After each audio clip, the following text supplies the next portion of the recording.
জড়িত সকল ব্যক্তিকেও শাস্তির মুখোমুখি করতে হবে। ব্যক্তির দায় সম্প্রদায়ের উপর আক্রমণ কোনো ক্রমেই গ্রহণযোগ্য হবে না। এটা এটা করা কখনোই বোধগম্য নয়। এক্ষেত্রে আমাদের সুস্পষ্ট দাবি, হামলাকারীদের সম্পত্তি রাষ্ট্র কর্তৃক প্রয়োগ করে সেই অর্থ দিয়ে হামলার শিকার নির্দোষ ব্যক্তিদের সম্পূর্ণ ক্ষতিপূরণ দিতে হবে। আমাদের স্মৃতিতে এখনো 2021 সালের দুর্গাপূজা রক্তাক্ত শাহদের কথা এখনো জল করছে। কুমিল্লার এক মণ্ডপে কোরআন শরীফ পাওয়ার পর দেশের বিভিন্ন জেলায় অসংখ্য পূজা মন্দির ও দুর্গা প্রতিমা ভাঙচুর করা হয় এবং হতাহতের ঘটনাও ঘটেছিল। পরে সিসিটিভি ও তদন্তে জানা যায় মোহাম্মদ ইকবাল নামে এক ব্যক্তি মণ্ডপে কোরআন রেখে এসেছিল, যার ফলশ্রুতিতে সেদিনের দুর্গাপূজা নিরীহ হিন্দুদের উপর তাণ্ডব নেমে এসেছিল।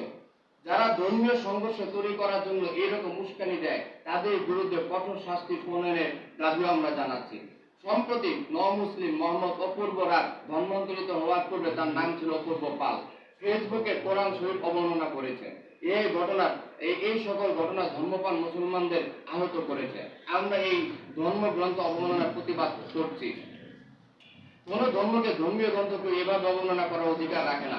আমরাও চাই তার দৃষ্টান্তমূলক শাস্তি হোক, যেমনটা কুমিল্লার ইকবালের মতো সকল ধর্মীয় অবমাননাকারী উস্কানিদাতাদের হওয়া উচিত। মন্দির প্রতিমা ভাঙচুরকারী আর কোরআন অবমাননাকারী সকলেই সমান দোষে দোষী। অপরাধী যে কোনো ধর্মেরই হতে পারে, তাই অপরাধী ধর্ম না দেখে যেন সকলের জন্য সমানভাবে আইন প্রয়োগের জন্য সুনির্দিষ্ট আইন তৈরি করা হয়, এটাই আজকে আমাদের জরুরি হয়ে দাঁড়িয়েছে।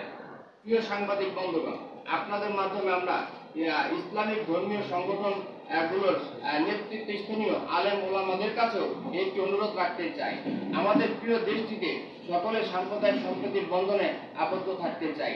এক্ষেত্রে সংখ্যাগরিষ্ঠ ধর্মাবলম্বী হওয়ার আপনাদের ভূমিকা ও সামর্থ্য স্বাভাবিকভাবেই আমাদের চেয়ে বেশি থাকবে।